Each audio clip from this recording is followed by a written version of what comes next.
Hello mga Yiniens, DCB TV Interpretation Video Channel. Kasi po ito video na upload ko. May Yiniens, ang vlog natin ngayon is gagawa natin ng, pamunas ng paa sa isang ritaso ng tela. At alam Yiniens, samahan nyo ko Yiniens yung ritaso ng tela. Gawin natin ng pamunas sa paa. Yiniens, sinukatan din itong yung hagdanan dito kasi gagawa natin ng pamunas dito. 28 1/2 ang sukat natin na inches kasi yun ang sukat ng tela kanina. Convenience, dito tayo. Binili dito ng ng 28 1/2 kasi tatlong tupi na gawin natin dito. Ito 28 1/2. Ayan, nakasagad dito. Ayan. Yan mga Yiniens, no? Dito naman 28 1/2 28 1/2. Ito mga Yiniens, so dito yung yung mga Yiniens, yung 28 1/2 dito. Tama-tama yan, bali mga Yiniens. Tatlong tupi ito. Tatlong tupi. Tupi natin ito yung mga Yiniens.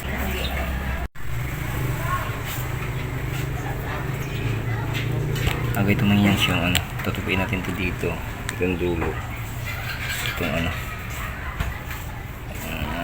ito yung dito, tapos iikunin din dito. Ayan, ito yung guhit dito, doon. Ayan, ayan. Bali natupi natin siya mga Yiniens doon. Ito yung guhit.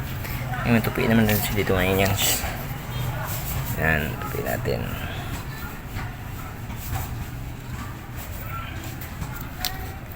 Yan.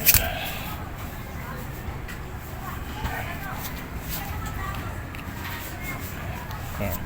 Ipantay natin ito mga Yiniens.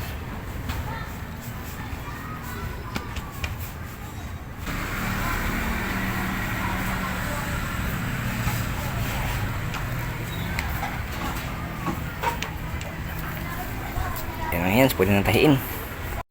Tahiin natin ito mga Yiniens. So, ito.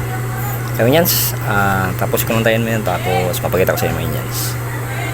Tahiin natin siya mga Yiniens, pero dublihin natin siya mga Yiniens para mas matibay mga Yiniens. Paikutan pa natin ng isang ikot pa. Tahi. Yung basahan na pamunas ng paa, nagawa na natin mga Yiniens. So, Yiniens, ilagay natin doon. No? Ayan. Ayan sa pamunas ng paa. Yan mga Yiniens. Alam mo yan sa araw na ito mga Yiniens. Sana may natutunan kami yan sa isang tela na pwedeng gawing basahan o pamunas ng paan mga Yiniens. Kung yan, shout out pala kay Boss Herman Vlog. Okay, shout out sa kanya. Okay mga Yiniens, salamat sa pulong minute. God bless everyone. More power, keep safe, sana sa muling palagayan. And bye bye mga Yiniens.